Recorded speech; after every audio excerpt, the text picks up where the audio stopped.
Again a good day to all of you. आज है 27 अगस्त 2022, शनिवार का दिन है और आज का एनालिसिस हम स्टार्ट करते हैं। तो फर्स्ट ऑफ ऑल जो पिक्चर आप आपकी स्क्रीन के सामने देख रहे हो वो है हमारे सीजीआई एनवी रमन्ना जी की, जो कि रिसेंटली रिटायर हुए हैं और उनकी एक फेयरवेल हुई है। फेयरवेल के अंदर उन्होंने काफ़ी सारी बातें बोली हैं, उन बातों में से कुछ बातों को हम जान लेते हैं। तो फर्स्ट ऑफ ऑल वो बोल रहे हैं कि उन्होंने काफ़ी इन्जॉय किया है अपनी जॉब को, ठीक है। और बोलते हैं आगे कि जब भी वो जाने जाएंगे तो एक ऐसे जज के तौर पे जाने जाएंगे जिन्होंने कि रूल्स ऑफ द गेम को फॉलो किया। आगे बोलते हैं यहाँ पे कि जब भी मुझे जाना जाएगा तो एज ए ऑर्डिनरी जज जाना जाएगा, लेकिन एक ऐसा जज जिसने कि रूल ऑफ द लॉज को, sorry rule of the game को, रूल ऑफ द गेम मतलब उनकी ड्यूटी के जो भी रूल्स थे उन्हीं सभी रूल्स को उन्होंने फॉलो किया, ऐसे जज के तौर पे उनको जाना जाएगा, ऐसा वो बोल रहे हैं। आगे हम देखते हैं तो इसमें बताते हैं कि जब सीजीआई का 16 मंथ्स का जो टेन्योर रहा है ना, रमन्ना जी का जो 16 महीने का टेन्योर रहा, वो क्योंकि पैंडेमिक के टाइम पे स्टार्ट हुआ तो काफ़ी ज़्यादा उस टाइम पे प्रॉब्लम थी, लेकिन काफ़ी प्रोग्रेसिव टेन्योर इनका रहा और काफ़ी अच्छी चीज़ें इस टेन्योर के अंदर हुई हैं। तो इसमें उन्होंने 11 जो जज हैं उनको सुप्रीम कोर्ट के अंदर नियुक्ति हुई है इनके दौरान, और 255 नाम रिकमेंड किए गए थे हाई कोर्ट्स के लिए, उसमें से 224 नाम 224 है ना, उनको ऑलरेडी अपॉइंट किया जा चुका है। तो ये भी काफ़ी अच्छा रहा है। साथ ही साथ में महिलाओं की भी संख्या काफ़ी अच्छी रही है ना, कोर्ट्स के अंदर टॉप आपका कोर्ट है उसके अंदर स्पेशली, है ना, ये आपको ध्यान रखना है। ये इनके टेन्योर के दौरान कुछ मतलब अचीवमेंट्स रही अपने आप में। उसके अलावा जो इम्पोर्टेंट इनके टाइम पे इंक्वायरी वगैरह की गई, उसमें एक तो पेगासस स्नूपिंग का जो केस था एलिगेशन का, उसके अंदर इन्होंने इंटरवेंशन किया। लखीमपुर खेरी की जो किलिंग्स थी इसके ऊपर इन्होंने इंटरवेंशन किया, और इन्होंने फ्रोज किया है कॉलोनियल सेडिशन जो लॉ है, जो कि काफ़ी कंट्रोवर्सीज में चल रहा है, ठीक है, इसको फ्रोज किया and order a review of the court's judgment upholding certain controversial amendments to the prevention of money laundering act. जो prevention of money laundering act के में जो कुछ अमेंडमेंट हुए हैं उसके लिए भी इन्होंने रिव्यू करने की रिगार्डिंग बात की है अपने टेनर के दौरान। तो इनके टेनर के अंदर होने वाली जो मेजर चीज़ें हैं ना, वो जो मेजर रही चीज़ें वो ये हैं कुल मिला के कि पेगासस जो स्नूपिंग एलिगेशंस के ऊपर के अंदर इन्होंने इंटरवेंशन किया, लखीमपुर खेरी जो किलिंग्स थी उनमें भी इन्होंने इंटरवेंशन किया, फ्रॉज किया इन्होंने कॉलोनियल जो सेडिशन लॉ है उसको, और कुल मिला के जो आपका अमेंडमेंट हुआ है, काफ़ी कंट्रोवर्शियल जो अमेंडमेंट्स हुए हैं मनी लॉन्ड्रिंग एक्ट के अंदर, उसके रिगार्डिंग भी इन्होंने क्या बोला है, इन्होंने ऑर्डर दिया है रिव्यू करने की रिगार्डिंग। तो इस तरह से मतलब काफ़ी अच्छा इनका एक टेन्योर रहा, ठीक टेन्योर इनका रहा। आगे देखते हैं तो दोबारा फ्रीबीज के ऊपर सुप्रीम कोर्ट की एक अपनी लाइन आ रही है, उसमें सुप्रीम कोर्ट बोल रहा है कि फ्रीबीज जो होती है ना, ये फ्रीबीज काफ़ी बार क्या कर देती हैं, स्टेट की ऐसी हालत कर देती हैं कि स्टेट बैंक सा हो जाता है, और जो बेसिक एमिनिटीज़ प्रोवाइड करनी चाहिए ना स्टेट को अपने लोगों को, वो भी उचित तरीके से नहीं कर पाता है। तो ये फ्रीबीज की वजह से ये प्रॉब्लम भी हो जाती है कि बेसिक एमिनिटीज़ नहीं दे पाता है स्टेट, ठीक है। तो ये लगातार फ्रीबीज का इशू जो बना रहता है न्यूज़ के अंदर। ये एक आप पिक्चर आपकी स्क्रीन के ऊपर देख पा रहे हो जो कि गोदावरी की फ्लड्स की पिक्चर है, ठीक है, ये आप देख सकते हो। आगे हम नेक्स्ट न्यूज़ पे चलते हैं। तो रिसेंटली गुलाब नबी आज़ाद जो हैं उन्होंने इस्तीफ़ा दे दिया है कांग्रेस से, और उन्होंने एक लाइन बोली है, वो क्या बोला है उन्होंने अपनी जो स्टेटमेंट दी है उसमें क्या बोला है उन्होंने, काफ़ी बड़ी स्टेटमेंट है। तो उन्होंने बोला क्या है, unfortunately after the entry of Shri Rahul Gandhi into politics and particularly after January 2013 when he was appointed as vice president by you, Sonia Gandhi ji को बोल रहे हैं, the entire consultative mechanism which existed earlier was demolished by him. Okay, तो सोनिया गांधी जी को लिखते हुए ऐसा बोल रहे हैं। तो इसमें एलिगेशन लगा रहे हैं एक तरह से राहुल गांधी जी के ऊपर कि जब से उन्होंने एंट्री किया तब से उन्होंने पूरी जो कंसल्टेटिव मैकेनिज्म जो रही है कांग्रेस की अब तक की, उसको पूरी तरह से बर्बाद कर दिया, बेकार कर दिया, खराब कर दिया, ठीक है। और आगे ये बोलते हैं इसी में, गुलाम नबी आज़ाद जो है वॉक्स आउट, ठीक है, कांग्रेस ब्लेमिंग राहुल गांधी, और मतलब राहुल गांधी को उन्होंने ब्लेम किया है। और फिर ये आगे यही है कि बोल रहे हैं कि सोनिया गांधी मेयरली अब क्या मतलब एक फिगर बन के रह गई हैं, और सारा जो है राहुल गांधी देख रहे हैं, और उन्होंने काफ़ी ज़्यादा मतलब कि डिसऑबे किया है एक तरह से जो कंसल्टेटिव प्रोसीजर होता है और जो कंसल्टेंसी लेनी चाहिए सीनियर लीडर्स की वगैरह की, और ज़्यादातर उन्होंने जितनी भी कंसल्टेंसी वगैरह ली है वो अपने आसपास के लोगों के थ्रू, अपने पर्सनल असिस्टेंट वगैरह के थ्रू ही ले ली है।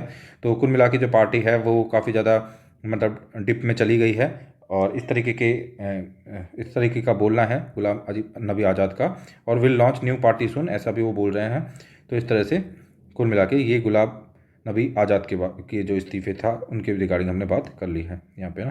गुलाम नबी आज़ाद का कांग्रेस को छोड़ के जो जाना था उसके रिगार्डिंग हमने यहाँ पे बात कर ली है। न्यूज़ काफ़ी न्यूज़ में चल रही थी कल।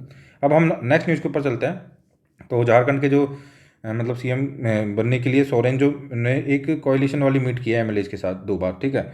तो इसमें उनको मतलब कि 49 जो लेजिस्लेचर्स हैं उन्होंने उनके अंदर फेथ दिखाई है। तो अभी तो क्योंकि वो एक तरह से स्पष्ट ही नहीं हो पा रहा है कि कौन सीएम बनेगा झारखंड का, क्योंकि रिसेंटली अभी गवर्नर ने एक भेज दिया अपना लिफाफा बंद करके, है ना, किसके पास, इलेक्शन कमीशन ऑफ के पास में, कि इनके ऊपर प्रॉफिट का, है ना, जो केस बनता है, ऑफिस ऑफ प्रॉफिट का केस बनता है। बीजेपी के एमएलए ने एलिगेशन भी लगाया है, तो उसको उन्होंने फॉरवर्ड कर दिया है। तो अभी तो स्पष्ट नहीं हो पा रहा है कि कौन बनेगा कौन नहीं बनेगा, या उनके ऊपर ऑफिस ऑफ प्रॉफिट लगेगा, क्या उनको डिस्क्वालीफाई किया जाएगा नहीं किया जाएगा। लेकिन वो तो मीटिंग वगैरह ले रहे हैं, उसमें उनको सपोर्ट भी मिल रहा है थोड़ा बहुत, है ना, ठीक ठाक सपोर्ट भी उनको मिल रहा है। तो यहाँ पे यही बताया गया है कि यहाँ पे सपोर्ट इनको मिल रहा है। अब नेक्स्ट न्यूज़ के ऊपर हम चलते हैं, ठीक है। तो इसमें यही है कि विष्णुगढ़ प्रोजेक्ट है एक लाइकली टू फेस इंक्वायरी। तो उत्तराखंड के अंदर ये विष्णुगढ़ एक प्रोजेक्ट चल रहा है, एक तरह से हम बोल सकते हैं। और इस प्रोजेक्ट के अंदर क्या है, इस प्रोजेक्ट के अंदर ये वर्ल्ड बैंक जो है इस प्रोजेक्ट को फंड कर रहा है एक तरह से। चमोली डिस्ट्रिक्ट के अंदर है। चमोली डिस्ट्रिक्ट अभी काफ़ी लाइमलाइट में थी पहले भी, क्योंकि वहाँ पे आउटब्रस्ट हुआ था एक, ठीक है। तो इस वजह से काफ़ी लाइमलाइट में वो थी। उसके अलावा उत्तराखंड में आपको पता है कि 4 धाम भी अभी चल रहा है प्रोजेक्ट, और 4 धाम में काफ़ी डेब्रिस निकल रहा है। उस डेब्रिस की वजह से भी काफ़ी सारे इन्वायरमेंटल कंसर्न्स बताए जा रहे हैं, और बताया जा रहा है कि काफ़ी फ्रजाइल हो सकता है पूरा जो इकोसिस्टम है।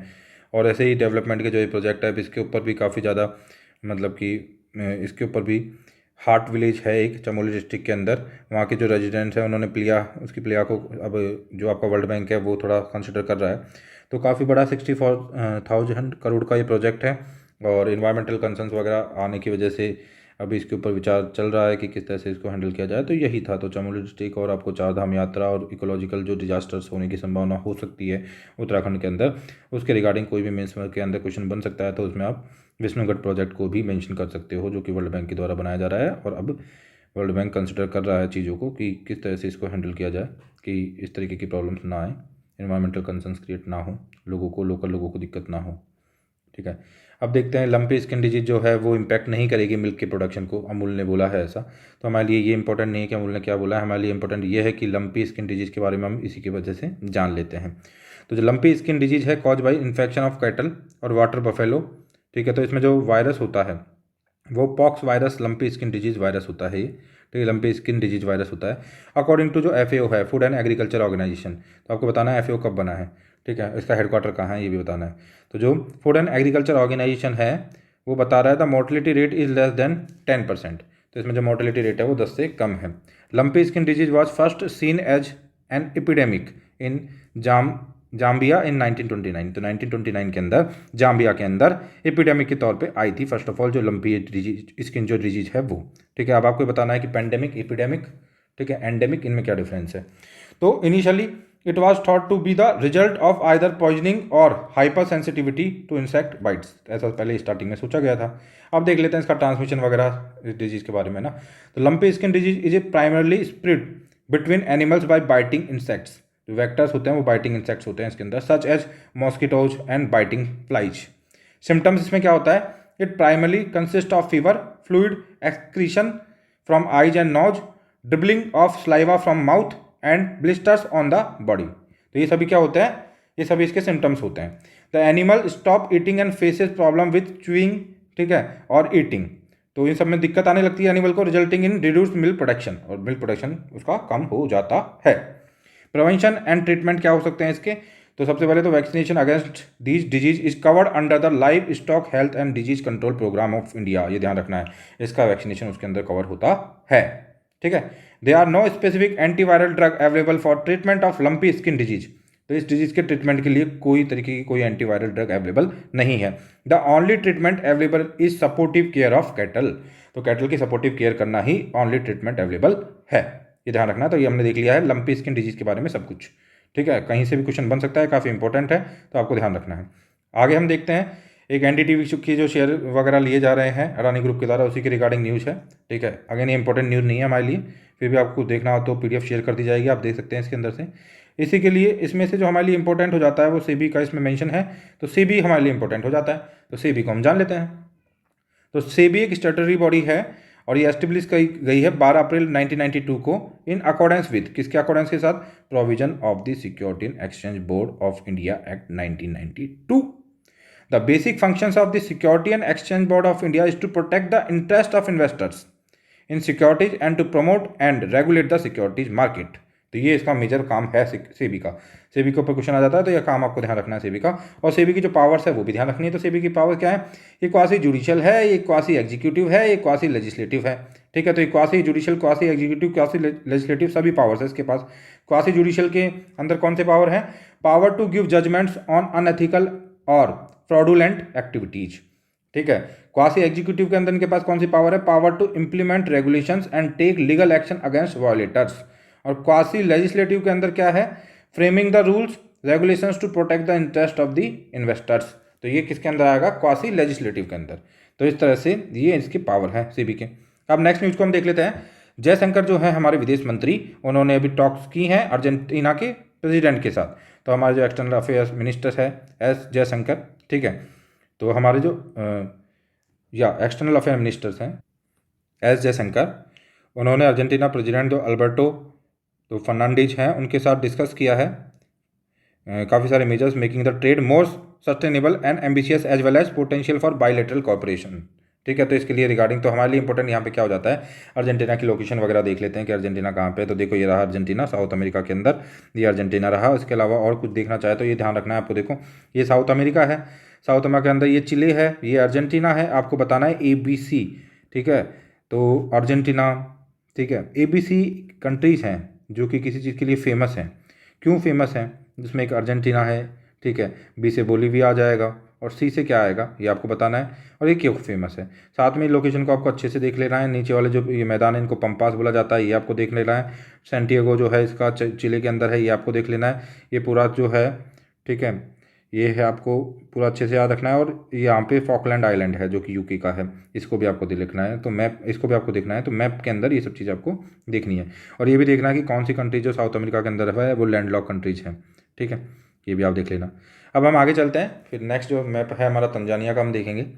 तो इंडिया ने मतलब तंजानिया के साथ डिफेंस टास्क फोर्स बनाने के लिए मतलब सेटअप करने की बात चल रही है। India and Tanzania plan to form a task force to prepare 5-year future road map for enhancing defence cooperation between the nations and to hold the next joint defence cooperation meeting in Tanzania soon. तो यहाँ पे हमारे लिए map ज़्यादा important हो जाता है ना, जब इस तरीके के थोड़ी वर्ल्ड से जो न्यूज़ होती है या इंटरनेशनल हमारे एग्रीमेंट से न्यूज़ होती है, तो वहाँ उस लोकेशन का मैप बहुत ज़्यादा इंपॉर्टेंट हो जाता है। तो आप साफ साफ देख सकते हो, यदि ये जो अफ्रीका है, अफ्रीका के अंदर हम बोल सकते हैं कि साउथ ईस्ट में थोड़ा सा, ठीक है, थोड़ा सा हम बोल सकते हैं कि साउथ ईस्ट के अंदर आपका तंजानिया आ रहा है। और यहीं पे इसके ऊपर यहाँ पे लेक विक्टोरिया है जो कि काफ़ी इंपॉर्टेंट लेक है। ठीक है, वो तंजानिया रहा। ठीक है, डोडोमा करके जगह है, ये पूरा तंजानिया है। इसके ऊपर केन्या आ गया, नैरोबी केन्या की कैपिटल हो गई, डोडोमा तंजानिया की हो जाएगी।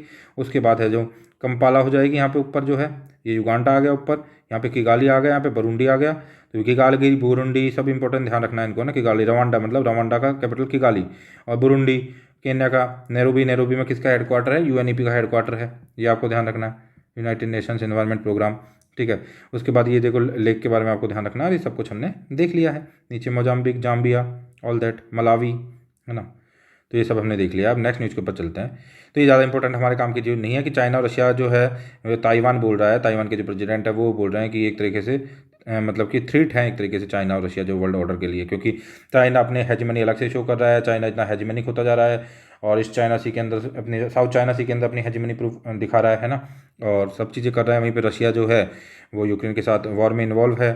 ठीक है, और काफ़ी सारी ह्यूमन राइट्स का वायलेशन किया जा रहा है वॉर के दौरान।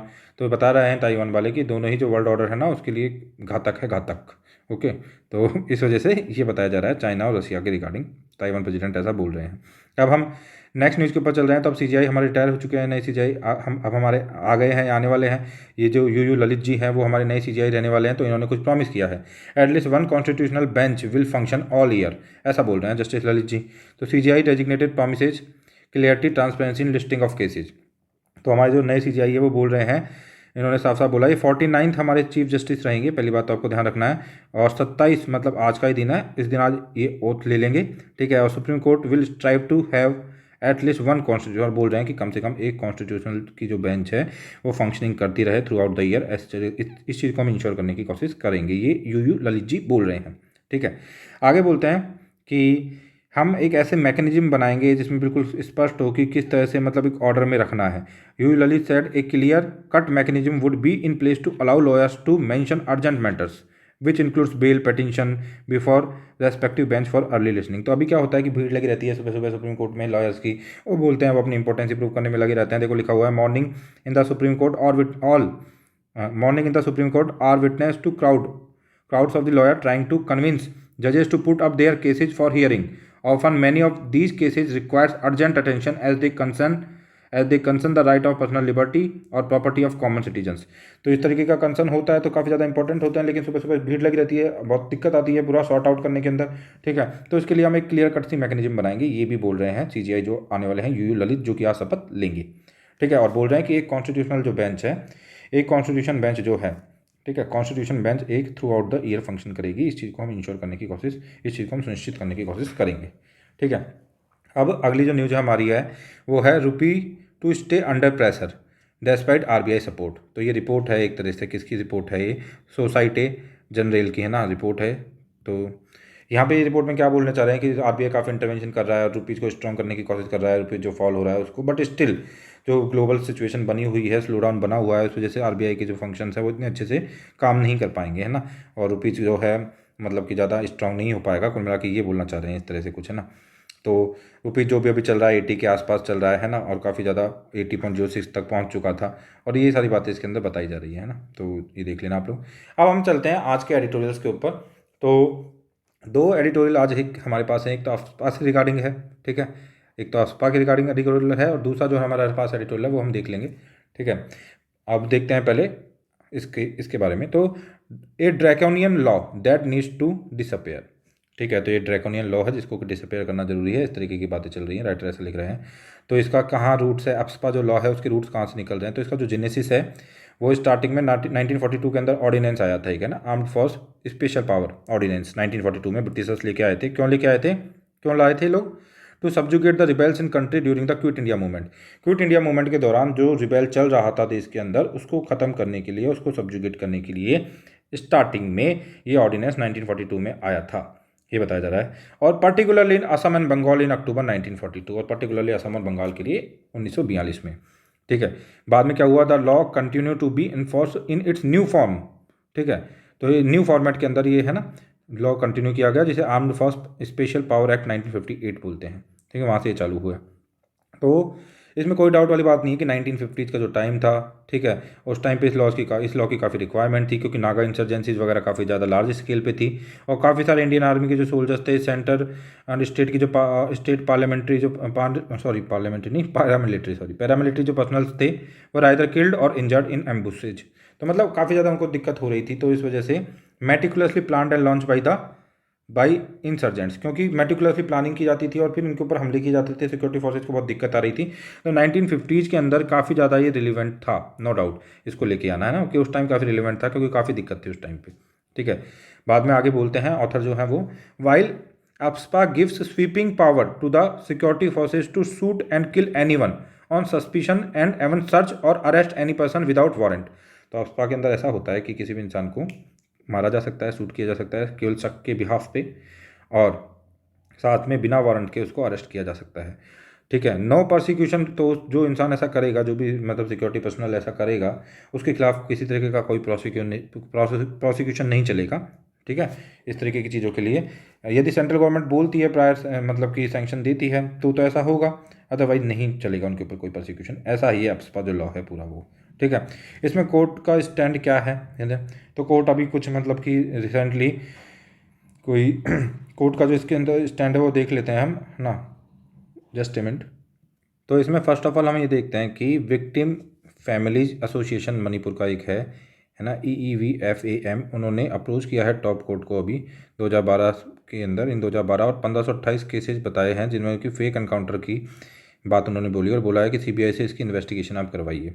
ठीक है, तो ये इस तरीके की मतलब कि एक तरह से ये फाइल की गई है टू कोर्ट के अंदर। ठीक है, किसके द्वारा, EEVFAM, तो विक्टिम फैमिलीज एसोसिएशन मणिपुर जो है उनके द्वारा, और इन्वेस्टिगेशन की मांग की गई है। तो टॉप कोर्ट, जो टॉप हमारा कोर्ट है, टॉप कोर्ट को इसमें अप्रोच किया गया है। अब बाद में हम देखते हैं आगे, यहाँ पे लिखा हुआ है, despite the every citizen of states when it has been in force AFSPA was not withdrawn despite their demands. तो लगातार हर स्टेट के अंदर डिमांड बनी हुई है कि अफस्पा को हटा दो, अफस्पा को हटा दो, लेकिन कहीं से मतलब लेकिन फुल फ्लैज वे में हटाया नहीं गया है। The very basic tenets of democracy which, ठीक है, espouse the principle of the people, by the people and for the people, have stood negated, ठीक है। No section of society would ever allow itself to be subjected to a law that is draconian as AFSPA. तो कोई भी society चाहेगी नहीं कि इस तरीके की लॉ लगे उनके ऊपर, है ना। तो ये सब बातें इसके अंदर की गई है, ठीक है। आगे बताया जा रहा है कि हमारे जो यूनियन होम मिनिस्टर है, जो मतलब पहले कांग्रेस के टाइम की बात चल रही कि पी चिदम्बरम जो थे, वाज फर्म ओपिनियन था उनका कि अप्सपा को हटाया जाना चाहिए, लेकिन काफ़ी रेजिस्टेंस था डिफेंस मिनिस्ट्री का, डिफेंस मिनिस्ट्री के जो एक अटर्नी जो एंटनी थे उनके, और फिर भी इसको हटाया नहीं गया फाइनली। और इंडियन आर्मी ऑफिसर्स भी स्टिफ अपोजिशन में थे to any proposal to do away with the much debated law, ठीक है, मच डिटेस्टेड लॉ, सॉरी, ठीक है। तो आर्मी ऑफिसर भी इसके अपोज में थे। अभी रिसेंटली क्या हुआ है कि हमारे राजनाथ सिंह जी जो हैं उन्होंने बोला है गुवाहाटी के अंदर 23 अप्रैल को कि डिफेंस फोर्सेज भी फेवर में है कि अफ्सपा को हटा दिया जाए, एक तरह से वो ऐसा बोल रहे हैं। और कहाँ से, नॉर्थ ईस्ट से और कश्मीर से, लेकिन जो सिचुएशन, जो करंट सिचुएशन है वो इस चीज़ को अलाउ नहीं कर रही है। आगे बताया गया कि नागालैंड के अंदर, अभी स्टेटस बता देते हैं अफ्सपा का, कहाँ पे कितना लगा हुआ है अफ्सपा, ये यहाँ पे क्लियर किया गया है। तो नागालैंड के अंदर जो अफ्सपा है has been removed from the जुडिक्शन of 15 police station in 7 districts, ठीक है। तो 15 पुलिस स्टेशन जो है 7 डिस्ट्रिक्ट के, वहाँ से अफ्सपा को हटा दिया गया है नागालैंड से। वहीं हमें यदि असम की बात की करें तो it has been removed completely from 23 districts, ठीक है। 1 district will be covered partially under the act, ठीक है, कि एक डिस्ट्रिक्ट है जो पार्शियली एक्ट के अंदर कवर है। और नागालैंड का स्टेटस देख लिया हमने, असम का देख लिया। आगे है मणिपुर के अंदर 15 police station area of the 6 district will be excluded, ठीक है। However there needs to be a comprehensive serious periodical review undertake by the central till the entire north east is freed from the, इस तरीके के law से हटा, पूरे entire north east को free किया जाए नहीं किया जाए, इसके ऊपर अभी पूरा रिव्यू किया जाना बाकी है। और इन्वेस्टिगेशन जो है 1528 जो फेक केस जो के लिए जो बात की जा रही है ना, कि फेक एनकाउंटर्स हुआ है, उसके रिगार्डिंग इन्वेस्टिगेशन ठीक तरीके से की जाए, ये भी होना चाहिए, राइटर ऐसा बोल रहे हैं, ठीक है। और यदि ज़रूरत पड़ती है तो मतलब कुल मिला के अच्छे से इसकी पूरी इन्वेस्टिगेशन की जाए, यही यहाँ पे राइटर बोलना चाह रहे हैं।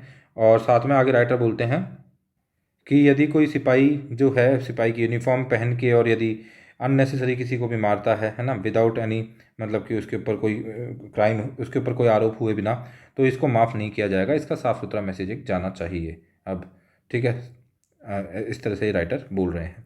तो ये सब कुछ था अफ्सपा के बारे में। अब हम नेक्स्ट न्यूज़ एनालिसिस के ऊपर चलते हैं। तो अगली जो हमारी न्यूज़ है वो है Puttaswamy and the fading promise of A right. तो पुट्टास्वामी जजमेंट को 5 साल हो चुके हैं ना, उसी के रिगार्डिंग यहाँ पे बात की गई है। तो बताते हैं कि 24 अगस्त जो पास हुआ है उस टाइम पे 5 साल हो चुके हैं, जो काफ़ी इंपॉर्टेंट जजमेंट आई थी। और जजमेंट क्या थी? जस्टिस के एस पुट्टुस्वामी जो रिटायर्ड जज थे और यूनियन ऑफ इंडिया 2017 की जजमेंट आई थी।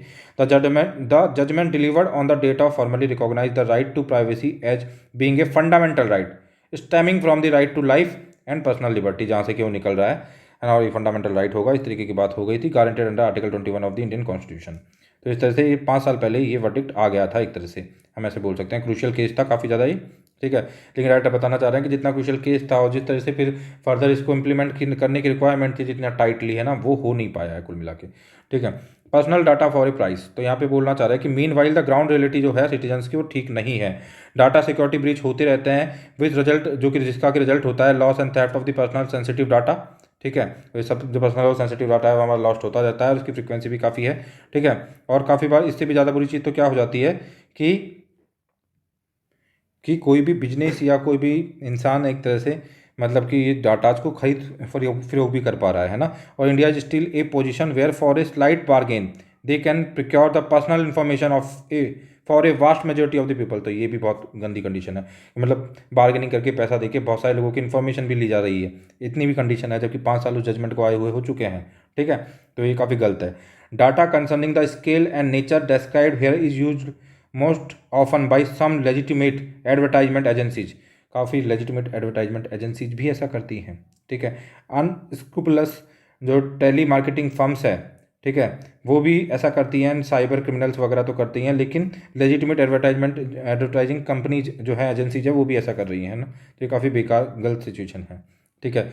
और ये सब कुछ जो कंडीशन बनी हुई है और इसकी वजह से काफ़ी ज़्यादा फाइनेंशियल रिस्क के अंदर भी आज है इंसान, है ना। और काफ़ी ज़्यादा फाइनेंशियल रिस्क, मतलब कि उन फाइनेंशियल स्कैम होने की पॉसिबिलिटी भी बहुत ज़्यादा है, और अटैकर्स के उनके ऊपर अटैक किए जाने की, ऑनलाइन अटैक, साइबर क्राइम वगैरह की संभावना बहुत ज़्यादा है, क्योंकि वल्नरेबल हैं वो बहुत ज़्यादा, क्योंकि उनकी पर्सनल इन्फॉर्मेशन पता नहीं काफ़ी जगह पे घूमी हुई है, काफ़ी लोगों पे लोग इसको बार्गेन कर रहे हैं, बेच रहे हैं, खरीद रहे हैं, ठीक है। तो इस वजह से काफ़ी ज़्यादा वो वल्नरेबल हो गए हैं एक तरह से फाइनेंशियल स्कैम्स के लिए और साइबर अटैक्स के लिए, क्योंकि उनकी इन्फॉर्मेशन को खरीद फरोख्त की जा रही है, जो कि उनकी पर्सनल इन्फॉर्मेशन है, ठीक है। और ऊपर से स्पाइंग फ्रॉम अबोव, तो ये बोल रहा है कि चलो जो नॉर्मल लोग हैं वो तो ठीक है, कल भी हमने बात की थी सुप्रीम कोर्ट ने किसकी बात नहीं सुनी थी हमने कि जर्नलिस्ट और जो फेमस लोग हैं उनकी बात नहीं है कि उनकी प्राइवेसी नहीं है, तो जनरल पॉपुलेशन है उनकी भी प्राइवेसी बहुत फंडामेंटल है, फंडामेंटल राइट है, तो इसको हमको सीरियसली लेना है। तो वहाँ पे यहाँ पे राइटर बोल रहा है कि ये तो सब हो ही रहा है भाई, नॉन स्टेट जो एक्टर्स हैं, नॉन स्टेट एक्टर्स जिनका कि स्टेट रोल नहीं ले रहा है, like cyber criminals and अनस्क्रूपुलस businesses, वो सब तो इसको यूज में ले रही हैं, लेकिन काफ़ी जो लोग मतलब पॉलिटिकली हैं और जो जर्नलिस्ट हैं उनको स्टेट भी काफ़ी हद तक स्पाइंग उनकी कर रहा है इन सब चीज़ों की वजह से, जो कि अपने आप में एक मतलब कि खतरनाक सिचुएशन है, ठीक है। और ये फ्रीडम को कर्टेल करती है पूरी तरह से, और इंसान की उनकी इलेक्ट्रॉनिक डिवाइसेज को एक तरह से ट्रेस और पूरा देखा जा रहा है, तो ये काफ़ी हद तक उनकी फ्रीडम को कर्टेल किया जा रहा है, ये काफ़ी ख़राब सिचुएशन है। और 5 साल हो चुके हैं जजमेंट को आए, उसके बावजूद यदि ऐसी सिचुएशन है तो ये सही नहीं है, ठीक है। और आगे बताया गया है कि ट्रांसग्रेशन करके इन्होंने बोला है, तो बोल रहे हैं कि काफ़ी जगह जो हम वीपीएन की बात आती है ना, वीपीएन सर्विसेज जो या बाहर से लेनी है तो उसका भी केवाईसी करवाइए, इस तरीके की गवर्नमेंट बोल रही है बातें ना, तो ये भी एक फर्दर पॉइंट इसमें बताया गया है, ठीक है। और आगे फिर ये बोलते हैं finally, in light of all of this, है ना, 5 years later it can be said confidently that Puttaswamy judgment has miss the mark. तो बोला जा सकता है कि पुट्टुस्वामी जजमेंट जो अचीव कर सकती थी वो अचीव नहीं कर पाई है कुल मिला के, है ना। और इंडियन सिटीजन्स की जो मतलब कि डाटा है, उनकी जो इन्फॉर्मेशन है वो काफ़ी हद तक मतलब कि इंश्योर की जा सकती थी, उसको काफ़ी हद तक चेक एंड बैलेंसेज प्रोवाइड करके प्रिवेंट किया जा सकता था मिसयूज से, वो नहीं हो पाया है कुल मिला के, यहाँ पे ये भी बताया जा रहा है। तो आज हमारी न्यूज़ काफ़ी जल्दी ख़त्म हो गई है, तो इस वजह से मैं आपको एक कंसेप्ट या एक आर्टिकल के बारे में आज बता देता हूँ, क्योंकि अभी हमारे पास 3-4 मिनट है, ठीक है। तो उसमें मैं बता देता हूँ आपको आर्टिकल 21 के रिगार्डिंग कुछ, ठीक है। तो आर्टिकल 21 आपको राइट टू लाइफ प्रोवाइड करता है। आर्टिकल 21 एक ऐसा आर्टिकल है जिसका बहुत ज़्यादा इंटरप्रिटेशन हुआ है, ठीक है। आर्टिकल 21 में ही मेनका गांधी वाले केस के बाद में वर्ड डिग्निटी भी एक तरह से इंश्योर किया गया कि राइट टू लाइफ जो है वो तो ठीक है, बट राइट टू लाइफ जो है वो केवल मेयरली एनिमल जो एग्जिस्टेंस है ह्यूमंस का, that is not the right to life, वो राइट टू लाइफ नहीं है। यदि मतलब इंसान की लाइफ के अंदर डिग्निटी भी होनी चाहिए, इसको भी आपको मेक श्योर करना है। तो बहुत ज़्यादा वाइड इंटरप्रिटेशन अब आर्टिकल 21 का हो रहा है, और आप हर प्रोविजन को आर्टिकल 21 के अंदर बहुत सारी चीज़ों को इंक्लूड किया जा रहा है, लाइक इन्वायरमेंटलिस्ट बोलते हैं कि यदि पीसफुल इन्वायरमेंट अवेलेबल नहीं है या यदि डिसेंट इन्वायरमेंट नहीं है तो स्टेट इंश्योर नहीं कर पा रहा है डिग्निटी लाइफ के अंदर, तो ऑन बिहाफ ऑफ दैट वो आर्टिकल 21 के वायलेशन को बोलते हैं कि वायलेशन हो रहा है।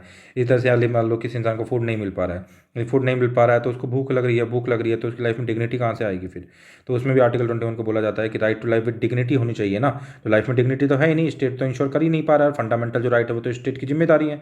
तो इस वजह से जो NFSA जो हमारा है आया है वो भी आया है सॉरी, नेशनल फूड सिक्योरिटी जो स्कीम है वो भी है, जिसमें कि फूड प्रोवाइड वगैरह करवाया जा रहा है, ठीक है।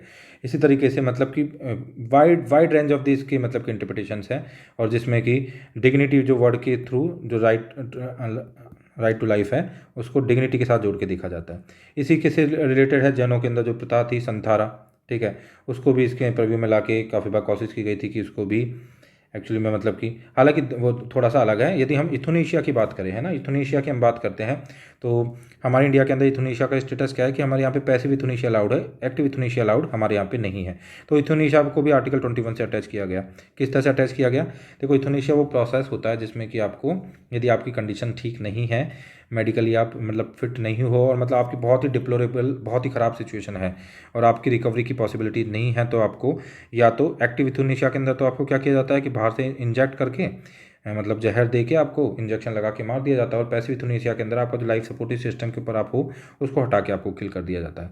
तो इंडिया में पैसिव इथोनेशिया तो अलाउड है, बट वो भी काफ़ी मतलब कि कंसल्टेंसी डॉक्टर की रिकमेंडेशंस के बाद है, ठीक है। और एक्टिव इथोनेशिया हमारे यहाँ पे अलाउड नहीं है। तो काफ़ी लोग जब जिन्होंने कि प्रोटेस्ट किया था इथोनेशिया को लागू करवाने के रिगार्डिंग, उनका यही बोलना था कि देखो, यदि कोई इंसान पैथेटिक कंडीशन में है, डिप्लोरेबल कंडीशन में है, उसका शरीर है जो उसका साथ नहीं दे रहा है, ऐसी सिचुएशन के अंदर क्या वो डिग्निफाइड लाइफ जी पा रहा है? डिग्निफाइड लाइफ नहीं जी पा रहा है। और यदि डिग्निफाइड लाइफ नहीं जी पा रहा है तो ये किसका फेलियर है? ठीक है, एक तरीके से तो स्टेट का फेलियर है, क्योंकि इंसान की जो लाइफ होनी चाहिए वो डिग्निफाइड होनी चाहिए, ये आर्टिकल 21 साफ साफ बोलता है। तो जब आर्टिकल 21 साफ साफ बोलता है कि जो लाइफ होनी चाहिए डिग्निफाइड होनी चाहिए और ऐसा नहीं हो पा रहा है, तो फिर आपको कुछ इस तरह से इंश्योर करना चाहिए कि इंसान जो है फिर कि उसको मतलब कि यदि वो डिग्निफाइड नहीं जी पा रहा है तो फिर आप उसको अलाउ करो यूथनेशिया के लिए। तो फिर हमारे यहाँ पे क्योंकि काफ़ी ज़्यादा विरासत वगैरह के इशूज़ चलते रहते हैं, लेगेसी के इशू चलते हैं, तो ऐसे में मिसयूज होने की संभावना थी इसके। तो इस वजह से गवर्नमेंट ने क्या किया कि पूरी तरह से इसको अलाउ नहीं किया, मतलब एक्टिव यूथनेशिया हमारे यहाँ पे अलाउ नहीं किया गया, बट पैसिव यूथनेशिया हमारे यहाँ पे अलाउ कर दिया गया। तो कहीं ना कहीं पे ये भी आर्टिकल 21 से जुड़ा हुआ है। तो ऐसे बहुत ज़्यादा जो चीज़ें हैं आर्टिकल 21 से जुड़ जाती हैं, ठीक है। और आर्टिकल 21 एक ऐसा आर्टिकल है जिसका कि सबसे ज़्यादा इंटरप्रिटेशन हुआ है हिस्ट्री के अब तक, है ना, जो है। और आर्टिकल 21 काफ़ी कॉम्प्रिहेंसिव है, काफ़ी सारी चीज़ों को अपने अंदर कवर करता है। इसमें merely animal kind of life is not the life, वो आर्टिकल 21 नहीं है। Life with dignity is the actual life, वो आर्टिकल 21 है। और ये स्टेट की रेस्पॉन्सिबिलिटी है तो कि राइट टू लाइफ, है ना, right to life with dignity. देखो, right to life with dignity को इंश्योर किया जाए, ये स्टेट की रेस्पॉन्सिबिलिटी है। मेयरली एनिमल एग्जिस्टेंस जो है दैट इज़ नॉट लाइफ, ठीक है। राइट टू लाइफ हो आपको, और वो भी किसके साथ, डिग्निटी के साथ, ये आर्टिकल 21 के अंदर है, ठीक है। तो इस तरह से ये स्टेट की जिम्मेदारी है कि एक इंसान डिग्निफाइड ज़िंदगी जिए, ठीक है। यह आर्टिकल 21 के अंदर है ये बात, ठीक है। तो आज का हमारा एनालिसिस इसी के साथ ख़त्म होता है। अब नेक्स्ट एनालिसिस में हम फिर से मिलेंगे। धन्यवाद मुझे सुनने के लिए।